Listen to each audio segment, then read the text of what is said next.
వాక్యంలోనికి వెళ్దాం.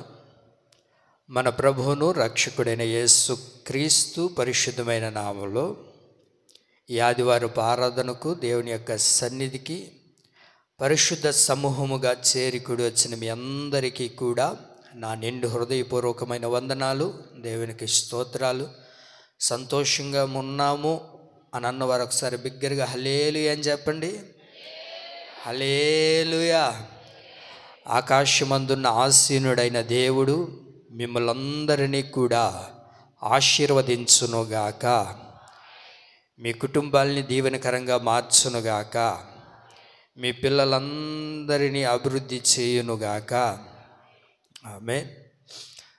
మీ కొరకు ప్రార్థన చేస్తూ ఉన్నప్పుడు, వాక్యం చదువుతూ ఉన్నప్పుడు ప్రభు నాకు ఒక మాటను జ్ఞాపకం చేశారు. ఆ మాటను ఈ దినాన్ని మనం జ్ఞాపకం చేసుకుందాం. ఇంక వాక్యంలోనికి వెళ్ళిపోదాం. హోషేయ గ్రంథం 14వ అధ్యాయము. హోషేయ గ్రంథం 14వ అధ్యాయము 8వ వాక్యాన్ని మనం చదువుకుందాం. Page number 751. హోషేయ గ్రంథం 14వ అధ్యాయము 8వ వాక్యంలో చివరి లైను నేను చదువుతున్నాను, ఆలకించండి. దేవుడు ఇక్కడ మాట్లాడుతూ ఉన్నారు. నేను చిగురు పెట్టు సరళ వృక్షము వంటి వాడును, నా వలననే నీకు ఫలము కలుగును. ఆమేన్. నా వలననే నీకు ఫలము కలుగును. మనం ఆరాధిస్తూ ఉన్న సర్వోన్నతుడైన, సర్వశక్తి కలిగిన మహోన్నతుడైన దేవుడు ఈ దినాన మనతో మాట్లాడుతున్న బహు చక్కటి మాట, నా వలననే నీకు ఫలము కలుగును. ఆమేన్. మనం ఆరాధిస్తున్న మహోన్నతుడైన దేవుడు ఆయనే ఈ దినాన మనతో మాట్లాడుతూ ఉన్నారు. నా వలననే నీకు ఫలము కలుగును. ఏది కలిగినా, ఏది జరిగినా అది ఎవరి వలన కలగాలి, ఎవరి వలన జరగాలి అని అంటే మనం ఆరాధిస్తున్న దేవుడు మాత్రమే మనకు ఫలాన్ని కలగజేసేవాడు. ఆయన ద్వారా మాత్రమే ప్రతిదీ సమస్తము కలుగుతుందని వాక్యంలో రాయబడి ఉంది. అందుకే ప్రభు అంటారు, చెప్పకనే చెప్తున్న బహు చక్కటి మాట, నా వలననే నీకు ఫలము కలుగును. చెప్పండి, నా వలననే నీకు ఫలము కలుగును. మనం ఆరాధిస్తున్న దేవుడు మాట ఇచ్చి నెరవేర్చగలిగిన నమ్మదగిన దేవుడు. మాట ఇచ్చి మరిచిపోవడానికి ఆయన నరమాత్రుడు కాదు, నరుడిని నిర్మించిన సర్వశక్తి కలిగిన దేవుడు. అందుకనే ప్రభు అంటారు, నా వలననే నీకు ఫలము కలుగును.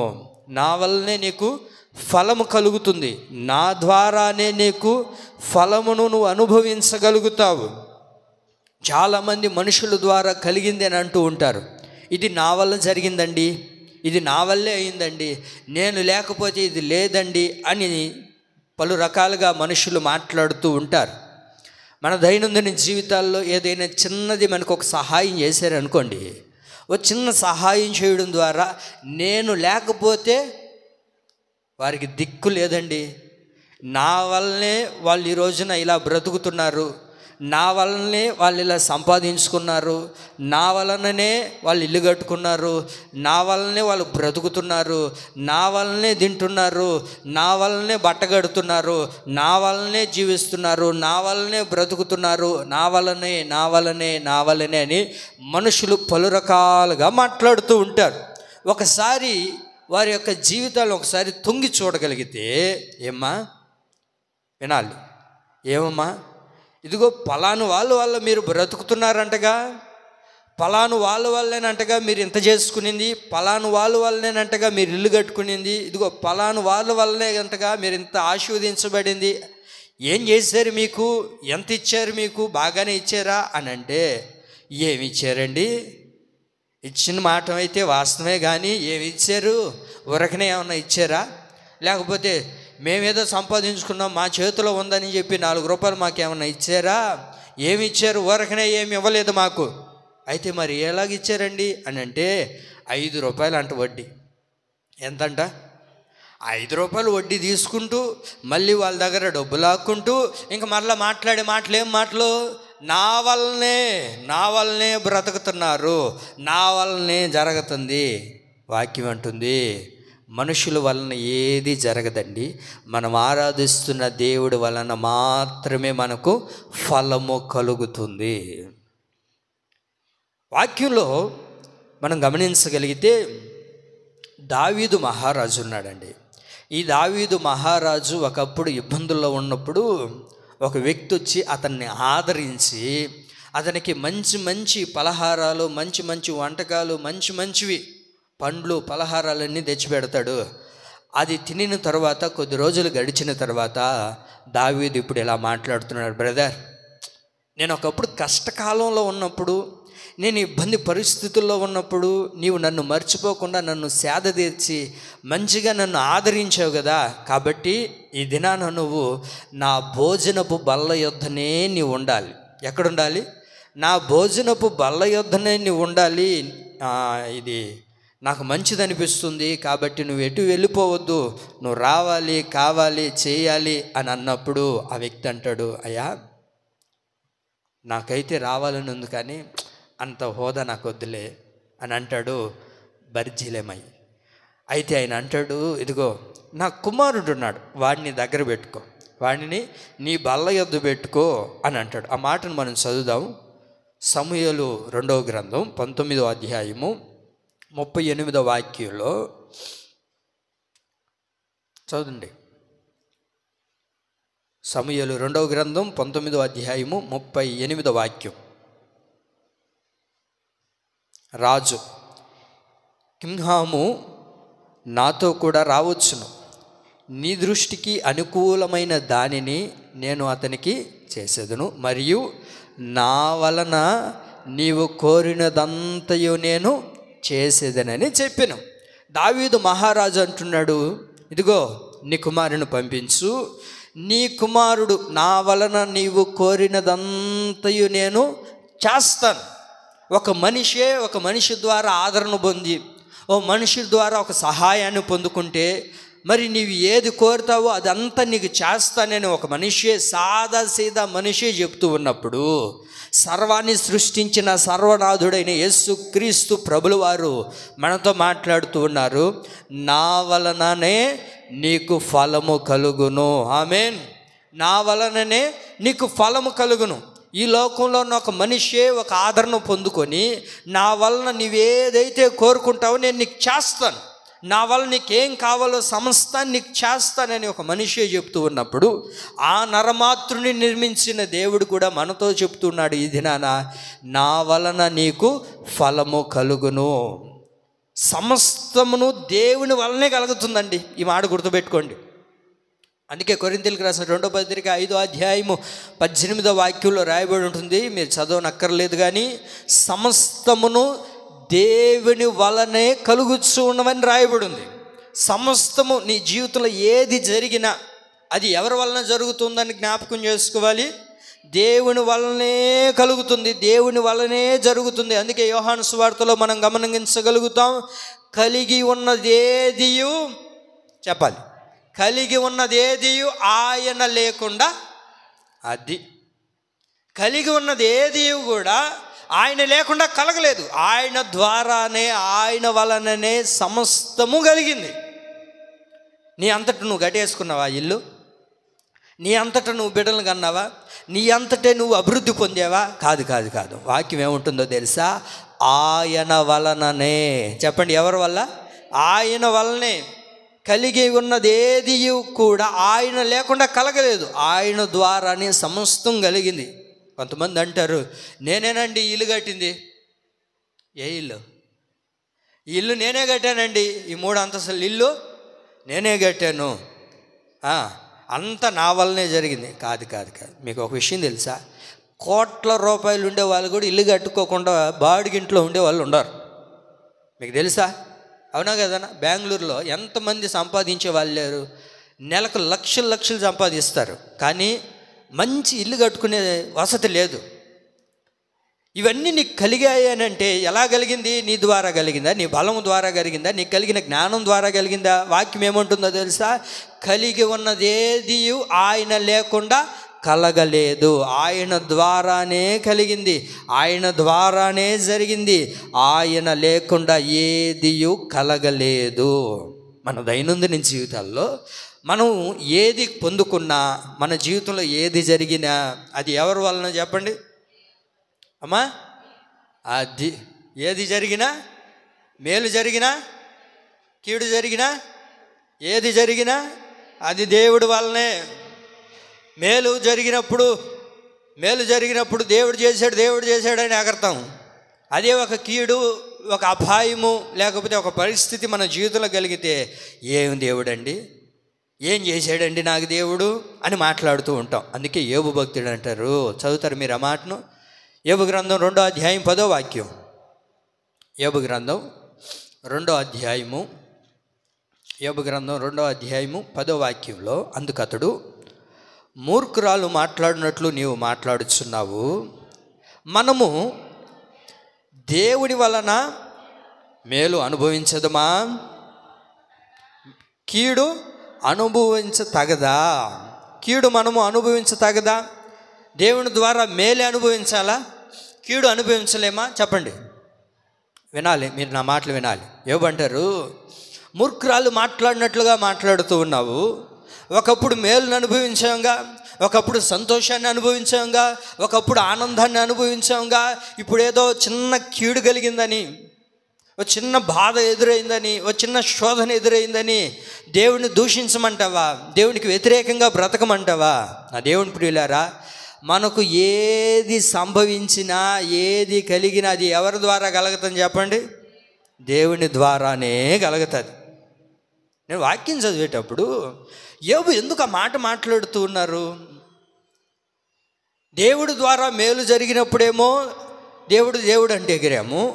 ఇప్పుడు దేవుని ద్వారానే ఒక కీడు, దేవుని ద్వారానే ఒక అపాయము, దేవుని ద్వారానే ఒక ఇబ్బంది కలిగినప్పుడు ఎందుకని సంతోషించలేకపోతున్నాం? దేవుని ప్రియులారా, మీరు ఇక్కడ గమనించాల్సింది ఏంటంటే, దేవునికి సాతానుగాడికి ఒక పోరాటం జరుగుతుంది ఇక్కడ. ఆ పోరాటంలో బలైపోతుంది ఎవరు అని అంటే దేవుని బిడ్డైన యోబు. యోబుకి వాస్తవంగా తెలియదు.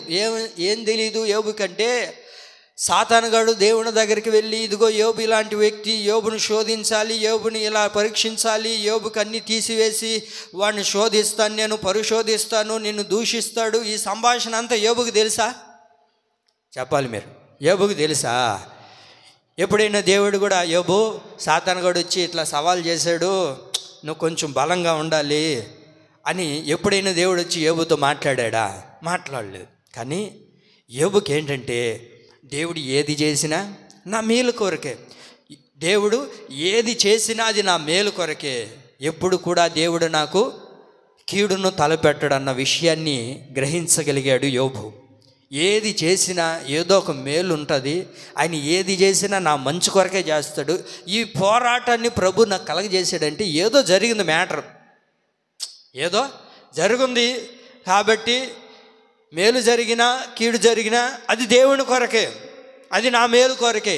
కనుక వీటన్నిటిని గ్రహించిన యోబు అంటారు, దేవుడు మనకు మేలు చేసినప్పుడే కాదు, కీడు చేసినప్పుడు కూడా దేవుడు మనం ఏం చేయాలా?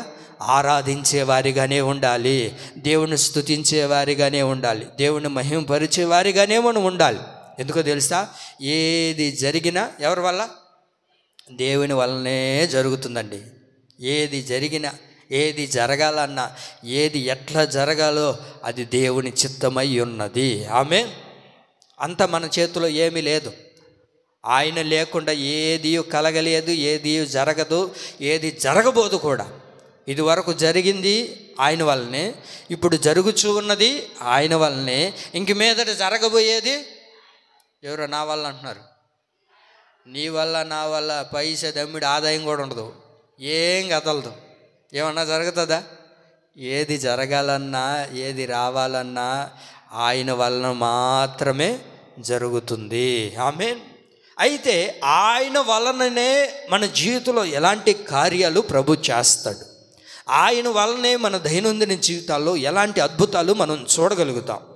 ఆయన వల్లనే సమస్తం జరుగుతుంది. ఈ మాట గుర్తుపెట్టుకోండి, ఆయన వలననే సమస్తం మన జీవితంలో జరుగుతుంది అన్నారు కదా. చాలా మాటలు ఉన్నాయి ఆయన వల్లనే మన జీవితంలో జరిగేది.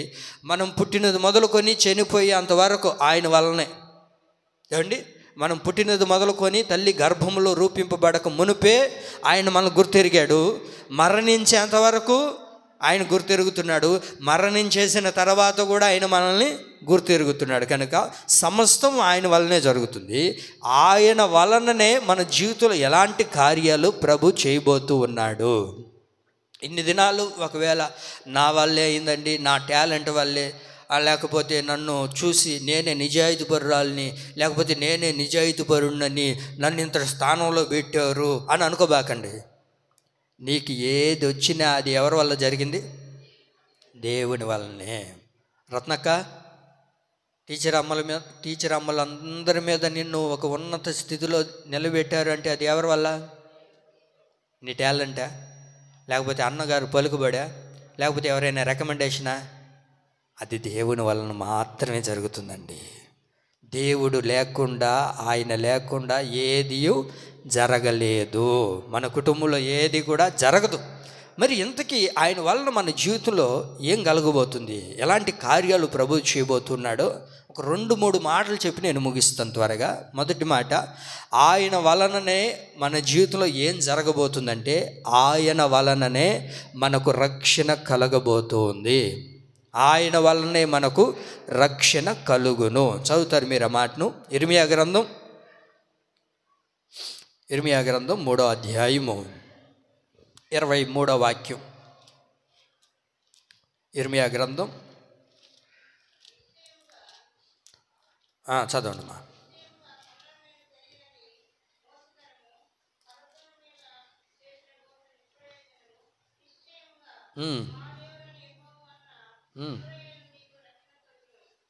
మా. మా దేవుడైన యెహోవా వలన ఇశ్రాయేలునకు రక్షణ కలుగును. యెహోవా వలన ఇశ్రాయేలు ప్రజలకు ఏం కలుగుతుంది? రక్షణ కలుగుతుంది. ఆత్మీయమైన ఇశ్రాయేలు దేవుని ప్రజలారా, మనమే ఆత్మీయ ఇశ్రాయేలీయులమి. మనకు దేవుని ద్వారా ఏం కలగబోతుందయ్యా అంటే రక్షణ కలగబోతూ ఉంది. ఆమేన్. ఆయన ద్వారానే మనకు రక్షణ కలిగింది. ఆయన ద్వారానే మనకు రక్షణ కలగబోతుంది. ఆయన ద్వారానే మనకు రక్షణ వచ్చింది. మన ద్వారా ఏ రక్షణ రాలేదు, మన ద్వారా ఏ రక్షణ కలగదు. ప్రభు అంటారు, నా వలననే నీకు రక్షణ కలుగును. ఆయన వల్లనే మనకు రక్షణ కలగబోతుంది. అందుకే 62వ కీర్తన మొదటి వాక్యాలు కూడా ఆ మాటను మనం గమనించగలుగుతాము. చదవండి ఒకసారి. 62వ కీర్తన మొదటి వాక్యంలో, 62వ కీర్తన మొదటి వాక్యం.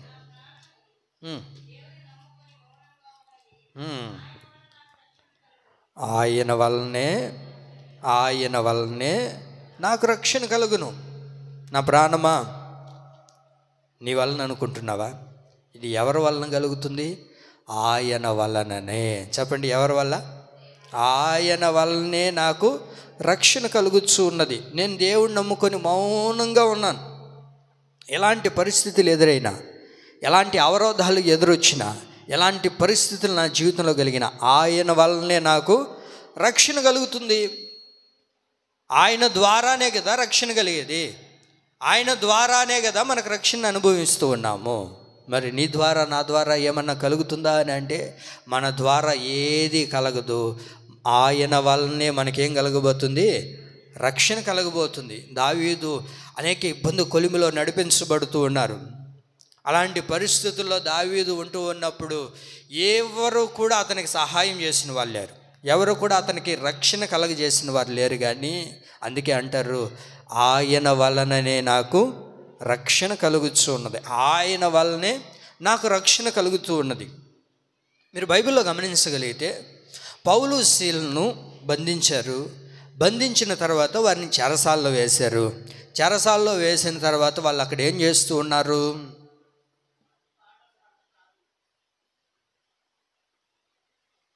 చెప్పండి అమ్మా, ఏం చేస్తూ ఉన్నారు? చెరసాల్లో నిద్రపోతున్నారా? ఏం చేస్తూ ఉన్నారు? పాటలు పాడుతూ ఉన్నారు, దేవుని స్తుతిస్తూ ఉన్నారు, దేవుని ఆరాధిస్తూ ఉన్నారు, దేవుని మహింపరుస్తూ ఉన్నారు. అలా మహింపరుస్తూ ఉన్నప్పుడు, దేవుని ఆరాధిస్తూ ఉన్నప్పుడు, దేవుని గణపరుస్తూ ఉన్నప్పుడు చెరసాల సంఖ్యలు బ్రద్దలైపోయాయి. ప్రతి పరిస్థితి తారుమారుగా మార్చబడిపోయింది. కారణం ఏంటి? వారు ఎప్పుడైతే దేవుని ఆరాధిస్తూ ఉన్నారో దేవుని యొక్క రక్షణను వారు చూశారు. అక్కడ దేవుని యొక్క రక్షణలోనికి వారు నడిపించబడ్డారు. అలా రక్షణ వారికి ఎప్పుడైతే కలిగిందో చెరసాలు సంఖ్యలు బ్రద్దలైపోయి పునాదులు కదిలించబడిన తరువాత వారు అక్కడే ఉన్నారండి. వారు అక్కడే ఉన్నప్పుడు ఇప్పుడు ఏం చేయాలో తెలియని పరిస్థితుల్లో ఇప్పుడు అక్కడ ఒక వ్యక్తి మనం కనబడతాడు. ఆ వ్యక్తి కనబడతాడు. ఆ వ్యక్తి అంటారు, అయ్యో ఇంక నన్ను ఉద్యోగంలో నుంచి తీసేస్తారు, ఇప్పుడు నా పరిస్థితి ఏమవుతుంది, ఇప్పుడు నేనేం చేయాలి అని అయోమయ పరిస్థితుల్లో ఉన్నప్పుడు, బ్రదర్ మేము ఎక్కడికి వెళ్ళిపోలేదయ్యా, దేవుడు మాకు ఒక రక్షణ ఇచ్చాడు, దేవుడు మాకు ఒక రక్షణ కలగజేశాడు. మేము ఈ చెరసాల్లో ఉండడం దేవుడికి ఇష్టం లేదు, మేము ఈ కన్నీటి ప్రవాహాల్లో నడిపించబడ్డం దేవుడి చిత్తము కాదు ఇది, కనుకనే దేవుడు మాకు ఒక రక్షణ కలగజేశాడు కనుక మేము ఎక్కడికి వెళ్ళిపోలేదు అని వారి గురించి ఆ సాక్ష్యాన్ని విన్న వ్యక్తి అంటాడు వాళ్ళ దగ్గరకు వచ్చి, అయ్యా నేను కూడా ఇలాంటి రక్షణ పొందుకోవాలయ్యా. చదువుతారు మీరు ఆ మాటను? అపోస్తుల కార్యములు 16వ అధ్యాయము, అపోస్తుల కార్యములు 16వ అధ్యాయము 30వ వాక్యం చదవగలిగితే, అయ్యలారా రక్షణ పొందుటకు నేనేం చెయ్యాలి? ఎందుకు అని అంటే వినండి, అయ్యలారా నేను కూడా రక్షణ పొందుకోవాలి. రక్షణ పొందుకోవడానికి నేను ఇప్పుడు ఏం చేయాలి? మీరు ఇంత గొప్ప దేవుడిని ఆరాధిస్తూ ఉన్నారా? ఇంత మహోన్నతుడైన దేవుడిని మీరు ఆరాధించి ఆయన్ని మీరు ప్రకటన చేస్తూ ఉంటే వీళ్ళేమో మిమ్మల్ని తీసుకొని వచ్చి చెరసాల్లో వేశారే. ఇవన్నీ చూశాడండి ఆ శతాధిపతి.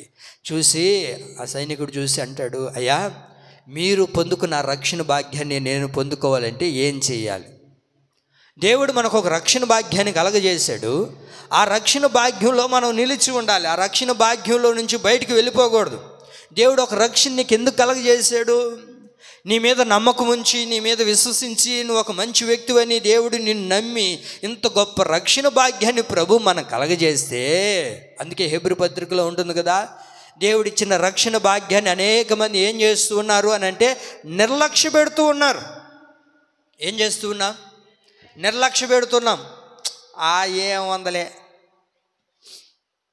ఎంత టైమా, అబ్బా ఇప్పుడు ఏం పోతావా,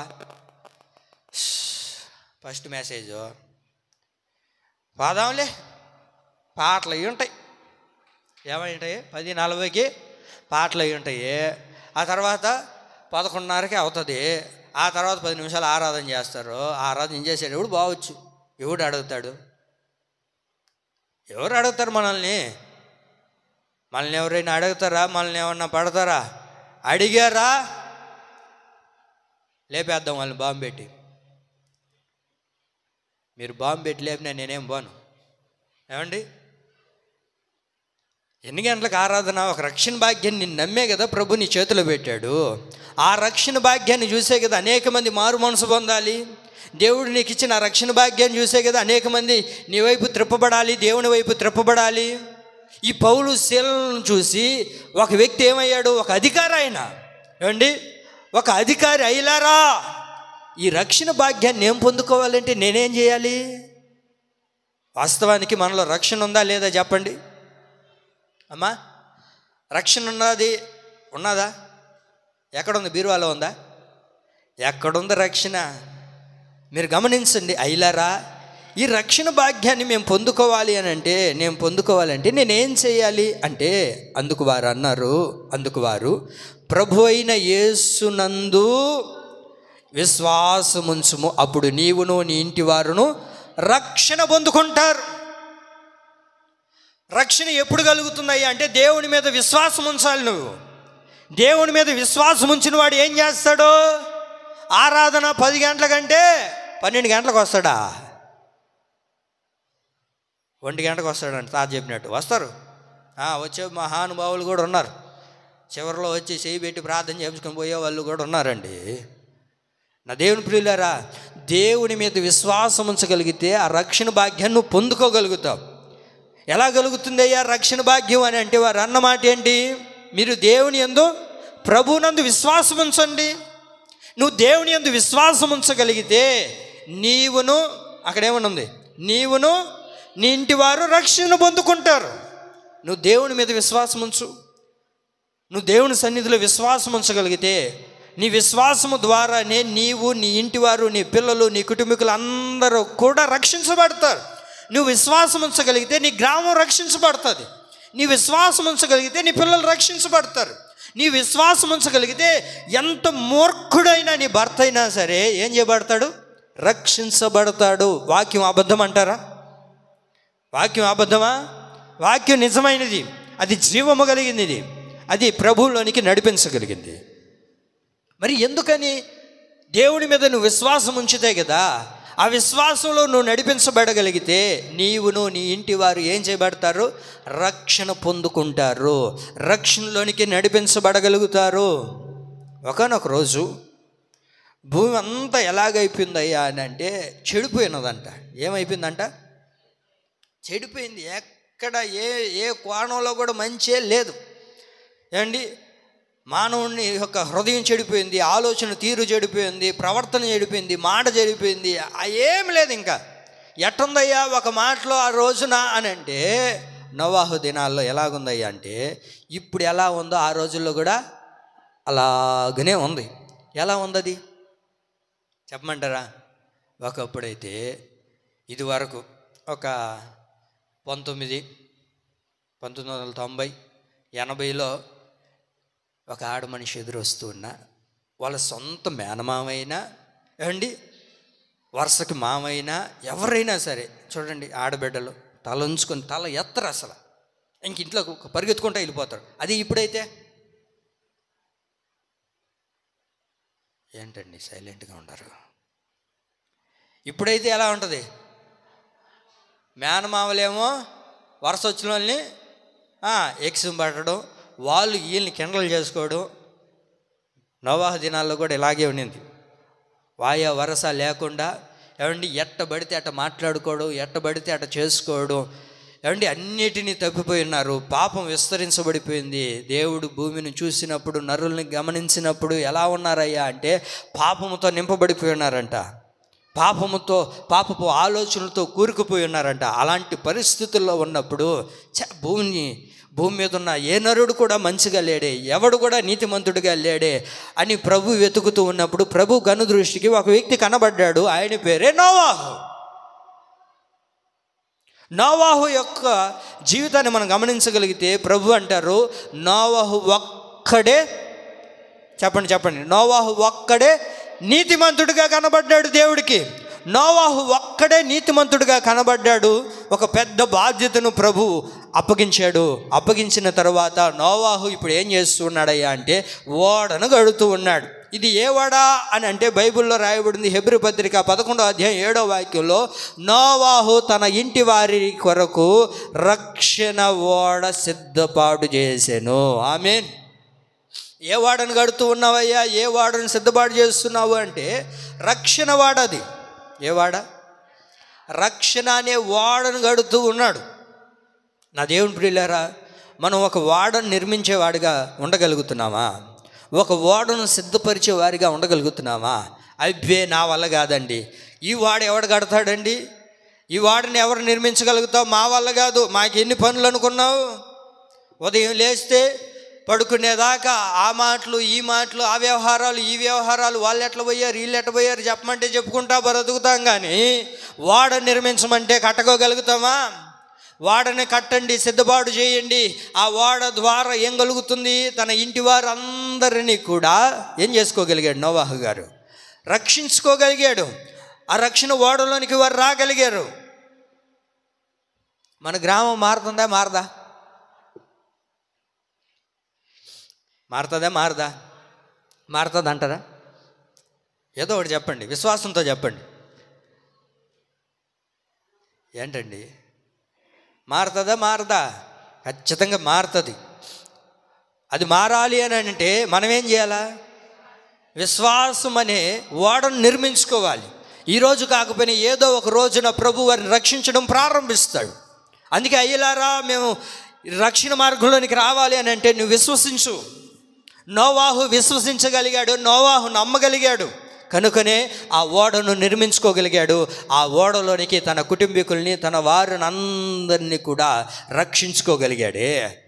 నీవు రక్షించబడితే సరిపోతుందా? నీ బిడ్డలు రక్షించబడితే సరిపోతుందా? నీవు, నీ ఇంటివారు, నీ బంధువులు, నీ అన్నదమ్ములు, నీ రక్త సంబంధికులు, నీ గ్రామం, నీ భూమి, ప్రతి ఒక్కరూ, నీ స్నేహితులు అందరూ కూడా ఏం చేయబడాలి?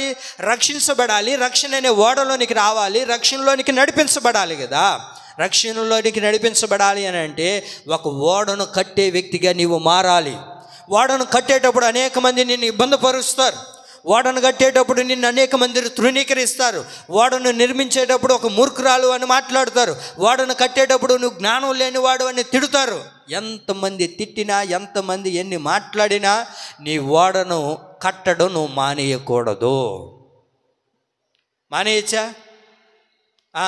పోతున్నారయ్యా పెద్ద భక్తులు, ఆ బ్యాగ్ ఒకటి తగిలించుకొని. మా ఊర్లో అంటుంటారు, బైబిల్ ఎత్తుకొని పోతుంటే కదిలిందరు ఎక్కసెక్కం చేసేవాళ్ళు ఉంటారు. ఏడకను పోతున్నావా? వచ్చినా పోతున్నావు, సరే పోయిరా బొమ్మవా, ఎప్పుడొస్తావా? నేనే అంతసేపు అంటరా వచ్చి నా మధ్యాహ్నానికా అని అనకూడదు. ఏం పట్టించుకోకుండా మన బాటలో మనం పోతా ఉండాలా. ఏమండి, మనం పోతూ ఉండాలి. ఎవరు ఎన్ని మాట్లాడినా నీవు కట్టే రక్షణ ఓడను చూసి అనేక మంది తృణీకరిస్తారు, అనేక మంది హేళన చేస్తారు, అనేక మంది నిన్ను దూషణంగా మాట్లాడతారు. నోవాహు ఓడ కడుతుంటే ఏం మాట్లాడారు? మూర్ఖుడుగా ఉన్నాడు, ఏదో వస్తుందంట, ఏదో తీసుకొని వెళ్తుందంట, ఏమన్నా మాటలు అంటాయా చిన్నోడా? ఈయన చెప్తున్నాడు, ఈయనయ్యా దేవుడు రాకడంట, ఆ రెండో రాకడంట ఎప్పుడు వస్తుంది? మేము పుట్టినప్పటి నుంచి అంటున్నాం, ఇంతవరకు వచ్చింది లేదు, సచ్చింది లేదు. ఎవడు చూసి వచ్చాడు? సస్తే తక్కుడో బిక్కుడో పోయేవాళ్ళు అందరూ పోతారు, ఇదేదో పెద్ద భక్తి అంట అనేవాళ్ళు ఉంటారండి. వారందరినీ మనం పట్టించుకోకూడదు. మనం ఒక వాడను కడుతున్నాం చూసారా? ఈ వాడలో దేవుడు ఖచ్చితంగా వారిని నడిపించడం ప్రారంభించునుగాక. దేవుడు ఖచ్చితంగా తీసుకొని వస్తాడు. ఈ ఐవారి పల్లిని ప్రభు ప్రేమించి, ఈ ఐవారు ప్రజల్ని ప్రభు ప్రేమించి, ఎక్కడ నా బిడ్డలు రక్షించబడకుండా లోకంలో కలిసిపోతారో, ఎక్కడ నరకానికి వెళ్ళిపోతారో, నా నుంచి దూరం అయిపోతారో అని ప్రభు ఒక వ్యక్తిని ఎన్నుకొని తన ద్వారా ఈ గ్రామంలో ఈ వాడనే ఈ మందిరాన్ని దేవుడు నిర్మించింది. ఎందుకని అని అంటే ప్రతి వ్యక్తిని కూడా ఈ ఓడలోనికి తీసుకురావడానికి. దేవునికి మహిమ కలుగును గాక. ఇమ్మానుయేలు అనే ఒక ఓడను ప్రభు నిర్మించాడు ఇక్కడ. ఎవరి వల్ల జరిగింది ఇది? అది ఈ ఓడ ఎవరి వల్ల కలిగింది? దేవుడి వల్ల కలిగింది. ఈ ఓడలోనికి వచ్చేవారందరూ కూడా ఏమవ్వాలి అని అంటే రక్షించబడాలి.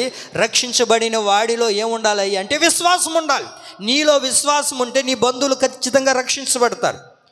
నీలో విశ్వాసం ఉంటే నీ బిడ్డలు రక్షించబడతారు. నీలో విశ్వాసం ఉంటే నీ కోడలైనా, నీ బిడ్డలైనా, నీ రక్త సంబంధికులైనా, నీ బంధువులు ఎవరైనా సరే వారు రక్షించడం ప్రారంభించబడును గాక.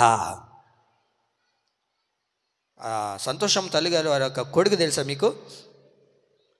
ఎంత మూర్ఖంగా ఉండేవాడంటే, అన్న దేవుడు నమ్ముకోకూడదంటే, నమ్ముకుంటాలే అయ్యా, టైం ఉందలే అయ్యా, చూద్దాంలే పాస్టర్ గారు. అప్పుడప్పుడు ఇక్కడ తిరుగుతూ ఉంటాడు, తాగేసి వస్తూ ఉంటాడు, తాగేసి వచ్చి పిలుస్తూ ఉంటాడు. ఇప్పుడు లేరు కానివ్వండి, వేరే ఊరికి వెళ్ళి ఉన్నారు. కానీ నేను ఆ మధ్య వాళ్ళ ఇంటికి వెళ్ళినప్పుడు నాగేంద్ర అక్కని, వాళ్ళని వీళ్ళని, వాళ్ళ బంధువులు నేను అడిగినప్పుడు ఒక గొప్ప వార్త ఏంటంటే, ఆ అన్న కూడా తాగుడు మానేసి చక్కగా దేవుడి మందిరానికి వెళ్తున్నాడంట. కొడదాం చప్పట్లు గట్టిగా. యేసయ్యకు మహిమ కలుగును గాక. ఎన్నో సంవత్సరాలు, ఎన్నో దినాలు వాడు మారడయ్యా. వాడికి చెప్పి చెప్పి చెప్పి చెప్పి చెప్పి వేసారిపోయాం. నా దేవుని ప్రియులారా, నువ్వు ఒక్క రక్షణ ఓడను కట్టుకోగలిగితే ఏదో ఒక రోజున ప్రభు తీసుకురాబోతూ ఉన్నాడు. అది నీవు విశ్వసించు, నీవు నమ్ము. ఆ రక్షణ ఓడలోనికి ప్రభు ఖచ్చితంగా నీ వారందరినీ కూడా నడిపించునుగాక. నేను అప్పుడప్పుడు వింటూ ఉంటాను. ఆ రత్నక్క వాళ్ళ ఇంటికి వెళ్తే ఈ సాక్ష్యాలని మీకు తెలుసు, తరచుగా మీరు వింటూ ఉన్నారు కూడా. అసలు ఎంత మూర్ఖంగా ఉండేవాడయ్యా రత్నయ్య, ఏమండి చెన్నారావు ఎంత మూర్ఖుడంటే తాగేస్తేనంట ఈ ఐవారిపల్లి అంతా అన్నదేనంట. ఏమక తాగేస్తే ఈ ఐవారిపల్లి అంతా అయినదేనయ్యా. ఎంత మూర్ఖంగా ప్రవర్తించేవాడో, ఎంత హేళనగా తిరిగేవాడు, ఎక్కడ తాగేస్తే అక్కడ పడిపోవడం, ఎంత దుర్మార్గంగా ప్రవర్తించేవాడు. దేవుని నమ్ముకోమంటే దేవుని హేళన చేసేవాడు, పచ్చి తాగుబోతుగా ప్రవర్తించే వ్యక్తి. మరి ఈరోజు ఆదివారం అయితే నిజంగా చాలా సంతోషం. అక్కే లేటుగా వస్తుంది, కానీ మీరు ఎప్పుడైనా ఇంటికి వెళ్ళండి. ఆ అన్న 8 గంటలకు ఉండడు ఇంటికాడ. ఉంటాడాక 8-8:30 కల్లా రత్నమ్మ నువ్వు పోతే పో, ఎట్టయినా పో, దేవుడు నాకు ఒక పని ఇచ్చాడు, దేవుడు నాకు ఒక రక్షణ ఇచ్చాడు, ఆ రక్షణ కొరకే నేను పరిగెడుతూ ఉన్నాను. దేవుడికి మహిమ కలుగును గాక. ఇలాంటి సాక్ష్యాలు ఎన్నో ఎన్నో మన కళ్ళారా వింటూ ఉన్నాం, చూస్తూ ఉన్నాం, మన చెవులారా వింటూ ఉన్నాం. ఈ రక్షణ భాగ్యాన్ని ప్రభు నీకు కలగజేస్తే ఆ రక్షణను చూసి అనేక మంది విశ్వసించి దేవుని దగ్గరకు రావాలి. ఆ రక్షణ చూసే కదా అనేక మంది విశ్వసించి రావాలి. మరి ఆ రక్షణ భాగ్యాన్ని చాలామంది ఈ రోజున ఏం చేస్తున్నారంటే నిర్లక్ష్యం చేస్తున్నారు, అలక్ష్యం చేస్తూ ఉన్నారు. ఏముందలే, చూద్దాంలే, పోదాంలే, పడదాంలే అన్నట్లుగా మారిపోతూ ఉన్నారే కానీ రాను రాను ఆ రక్షణ మార్గంలో సన్నగిలిపోతూ ఉన్నారు, పడిపోతూ ఉన్నారు. దేవుని ప్రియులారా, నేను మొన్నటి దినాన ఒక అన్నతో మాట్లాడుతూ ఉంటే అన్న చెప్పాడు, ఏమన్నాడు అంటే, అస్సలు నేను ఊహించలేదు పాస్టర్ గారు, అసలు మా మామగారు ఏంటి, అసలు మందిరంలో సంఘ పెద్దగా ఉండడం ఏంటి, ఆయన వల్ల దేవుడు ఆయన వాడుకోవడం ఏంటి, అసలు ఇది గొప్ప కార్యమే. అసలు మా మామగారు దేవుడి మందిలో ఒక సంఘ పెద్దగా మారి ఆయన వలన ఆయన ద్వారా దేవుడు కొన్ని కార్యాలు జరిపించుకుంటూ ఆ సంఘాన్ని కొంచెం ముందుకు తీసుకుని వెళ్తున్నాడు. ఆ మాటలు విన్నప్పుడు నాకు చాలా సంతోషం అనిపించింది అన్నాడు ఒక అన్న. ఎవరి గురించి అంటే సుదర్శన్ అన్న గురించి. నేను మరలా అన్నతో ఫోన్ చేసి, అన్న ఒకప్పుడు నువ్వు ఎలా ఉన్నావో నాకు తెలియదు, కానీ ఇప్పుడు నువ్వు దేవుళ్ళు నడిపించడాన్ని బట్టి కొంతమంది మీ బంధువులు, మీ అల్లుళ్ళు కొంతమంది నీ గురించి మంచి సాక్ష్యం చెప్తున్నారు. వాళ్ళు కూడా ఒక మార్గంలో నీకు నడిపించే వ్యక్తిగా అప్పుడప్పుడు కొంతమంది మాట్లాడుతుంటారు కదా. ఎట్లా ఉంటారంటే, వైజాగ్ విశాఖపట్నంలో ఒక టార్చ్ బ్యానర్ ఉంటుంది సముద్రం దగ్గర. ఏంటది? టార్చ్ బ్యానర్ లైటు, అదే ముందుగా వెలుగుతుంది. అట్లాగా ఉండాలి మనం. దేవుడికి మహిమ కలుగునుగాక. మన బంధువులు మనల్ని చూసి రక్షించబడాలండి, మన స్నేహితులు మనల్ని చూసి రక్షించబడాలి, మన గ్రామస్తులు మనల్ని చూసి ఆ రక్షణ ఓడలోనికి రావాలి అని అంటే మనం ఏం చేయాలా? తగుదునమ్మా అని చెప్పి 12 గంటలకు రావాలా. ఎవరికి లేవు చెప్పండి పనులు? మీకైనా పనులు? నాకు లేవా పనులు? చెప్పండి అమ్మా, ఎవరికి లేవు పనులు? పనులు లేనివాడు ఎవడైనా ఉన్నాడా? అందరికీ పనులే. కానీ నువ్వు ఎంతవరకు ఆ రక్షణ భాగ్యాన్ని ఏమండి భయంతోనూ భక్తితోనూ దాన్ని చేసుకోగలుగుతున్నావు? దేవుడు ఒక రక్షణ భాగ్యాన్ని ఇచ్చి ఆ రక్షణ భాగ్యంలో నువ్వు ఎంతవరకు నిలబడగలుగుతున్నావు? నోవాహు చేసింది ఏంటో తెలుసా? దేవుడు ఇచ్చిన ఆ రక్షణ అనే ఓడను కట్టుకున్నాడు కనుకనే వారిని, వారి కుటుంబీకులందరినీ కూడా అందులోనికి నడిపించుకోగలిగాడు. విశ్వసించాడండి, దేవుని మీద నమ్మాడు. నీవు కూడా దేవుని మీద విశ్వసించగలిగితే, దేవుని మీద నమ్మకం ఉంచగలిగితే, దేవుని మీద ఆధారపడగలిగితే, దేవుని వల్లనే ఇది జరుగుతుందని నువ్వు అనుకోగలిగితే ఖచ్చితంగా దేవుడు ఏం చేయబోతున్నాడో తెలుసా? ఆ రక్షణ వాడలోనికి నీ కుటుంబీకులందరినీ తీసుకుని వచ్చునుగాక. వచ్చేసింది, లేండి. ఏడకే వచ్చేసిందంటే ఏడకో అనుకుంటున్నారా? ఇంక మనకి ఇవన్నీ వద్దండి. ఏదో ప్రభు మాట్లాడాడు, ఏదో ఉద్రేకాన్ని బట్టి ఏమండి, ఏదో ఉజ్జీవాన్ని బట్టి, ఉద్రేకాన్ని బట్టి వచ్చేసాం. కానీ ముందు చూస్తేనేమో ఎర్ర సముద్రం, వెనక చూస్తేనేమో సైన్యం, ఫరో రాజు వస్తున్నాడు. ఎటు పోవాలి మోసే? అరువుగా మేము ఐగుప్తులో ఏదో మా కళ్ళేట్లు పడతా, మా ఎంబలు పడతా, ఏదో ఒక రకంగా బ్రతుకుతున్నాం. ఇప్పుడు ఏదో దేవుడు చేసేస్తాడు, మిమ్మల్ని అజ్జేస్తాడు, ఇజ్జేస్తాడని దేవుడి దగ్గర తీసుకుని వచ్చి ఇప్పుడేమో ముందుకు పోతే గొయ్య, వెనక పోతే లొయ్య అన్నట్టు ఇట్ అయిపోయిందే మా బ్రతుకులు. ఏం చేయాలి మోషే? ఏం చేయాలా? నిద్రపోవాలా. అంతేనా? నిద్రపోయే వాళ్ళు ఒకసారి లేయడమ్మా. లేచారా? చల్లగా ఉండి నిద్రపోతున్నారా ఎట్టా? ముందు చూస్తేనేమో ఎర్ర సముద్రం, వెనక చూస్తేనేమో ఫరో సైన్యం. ఎటు పోవాలి? ఎట అడుగు వేయాలి? ఎక్కడికి వెళ్ళాలి? ఎటు పోవాలా? ఏం చేయలేని పరిస్థితి. ఇటు చూస్తేనేమో షుగరు, అటు చూస్తేనేమో బీపీ, ఇటు చూస్తేనేమో కింద పడుతుండే, అటు చూస్తేనేమో నెల నెల కట్లు కడుచుకోవడానికే సరిపోతుండే. ఎట పోవాలాక? ఎటు పక్క పోవాలి? మీ అందరూ ప్రార్థన చేయండి. ఏమండి?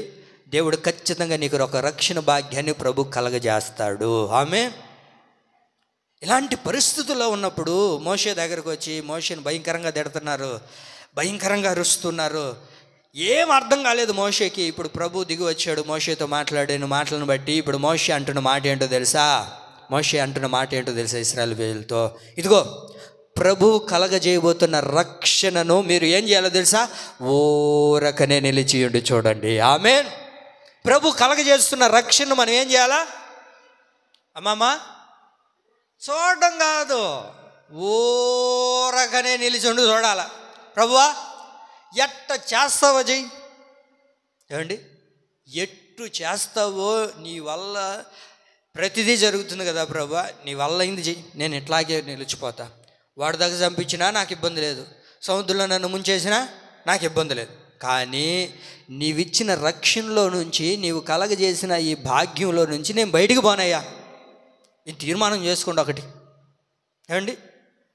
మనకి ఎన్ని హింసలు కలిగినా, ఎన్ని బాధలు కలిగినా, ఎన్ని అవరోధాలు మన జీవితంలో ఎదురైనా దేవుని విడిచిపెట్టి వెళ్ళిపోకూడదు.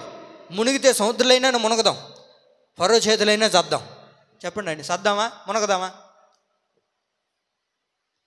మునగాలంటే ఈత రాదయ్యా, ఓడి దగ్గర సావాలంటేనేమో భయం ఉందయ్యా, ఈ బాధను ఎవడు భరిస్తారయ్యా అంటారా? మీరు ఒక మాటను ఆలకించాలి. ప్రభు వాడి చేతికి అప్పగించడు, సముద్రంలోనూ నిన్ను ముంచివేయుడు. ప్రభు ఆరిన నేల మీద నా యేసయ్య నిన్ను నడిపించబోతూ ఉన్నాడు. ఆమేన్.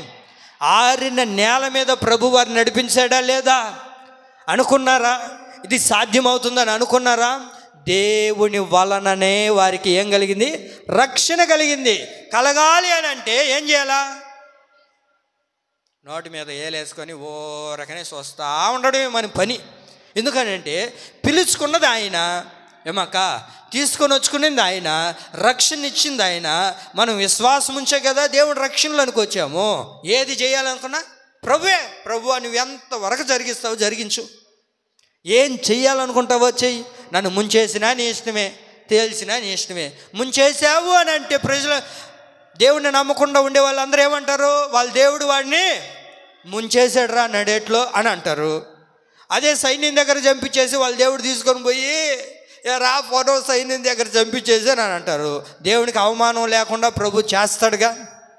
అయితే మనం ఏం చేస్తామంటే ఊరకనే మాట్లాడుతూ ఉంటాం. ఓపిక ఉండదు మనకు, త్వరగా అయిపోవాలా. ఏమండి? ఓపిక ఉండదు, ఊరకనే నిలిచి చూడను. ఇప్పుడు వాస్తవానికి ఏమనాలి మోషేతో? మోషే ఏం చెప్పాలి ఇశ్రాయేలు ప్రజలకి? అయ్యా మీరు నిలిచి ఉండి చూడండి, దేవుడు ఏదో చేస్తాడంట మెరాకిల్, మనం చూద్దాం అని అనాలి. కానీ అక్కడ మాట్లాడిన మాట ఊరకనే నిలిచి చూడండి అంటే ఏం చేస్తున్నారని? లొడ మాట్లాడుతున్నారు, కట్లు దించుకొని మాట్లాడుతున్నారు. ఏం చేయాలో తెలియని పరిస్థితి. ఏమండి? భయంతో మాట్లాడుతున్నారు, అదిరిపోతున్నారు, బెదిరిపోతున్నారు, ఊరకనే మాట్లాడుతూనే ఉన్నారు. ఎట్లా మాట్లాడుతున్నారు? గొంతు కోసిన కోళ్ళలాగా. ఇంకా అరస్తనే ఉండరు, మాట్లాడుతూనే ఉండరు. అక్క మాట్లాడబాకండి, ఓరక నిలిచిండు నువ్వు చూడు, ఖచ్చితంగా నా దేవుడు నీకు ఒక గొప్ప రక్షణ కలగ చేయబోతూ ఉన్నాడు. మాట్లాడకూడదండి, ఊరకనే దేవుడి మీద అరుస్తూ ఉండకూడదు. ఏం చేశాడు దేవుడు, ఏం చేయలేదు దేవుడు, అది చేశాడు ఆ దేవుడు, ఇది చేశాడు దేవుడు. మీరు ఊరక నిలిచిండు చూడండి, ఆయన కార్యము శీఘ్రముగా ఆయన వలననే మనకు జరగబోతూ ఉంది. ఊరకనే మనం ఏం చేద్దాం చెప్పాలి? ఊరకనే నిలిచుండి చూస్తూ ఉండడమే మన పని. ఎంతవరకు ప్రభు జరిగిస్తాడో జరగనివ్వండి. పిలుచుకునింది ఆయన, రక్షించింది ఆయన, మన మందిరంలో నిలబెట్టింది ఆయన. కనుక ఆయన వల్లనే మనకు రక్షణ కలుగును. కనుక ఇశ్రాయేలు ప్రజలారా, మీరు మౌనంగా ఊరకనే నిలిచిండి చూడండి. ఆయన రక్షణ మనకు కలగ చేయబోతూ ఉన్నాడు. ఇదిగో ఇప్పటి వరకు ఎన్నో పరిస్థితుల్లో నీవు మన దైనందిన జీవితాల్లో ఊరక నిలిచి ఉండలేక ఆ పరిస్థితులను బట్టి ఎన్నో పలుమార్లు దేవుడి మీద మాట్లాడేవేమో. ఎన్నో పలుమార్లు దేవుడు ఎందుకు ఇలా చేస్తున్నాడు, దేవుడికి ఎందుకు ఇలా చేశాడు, దేవుడికి కళ్ళు లేవా, దేవుడికి చెవులు లేవా, దేవుడు చూసేవాడు కాదా, మరి ఎందుకు మమ్మల్ని వదిలేశాడు అని ఒకవేళ రకరకాలుగా మాట్లాడి ఉండవేమో.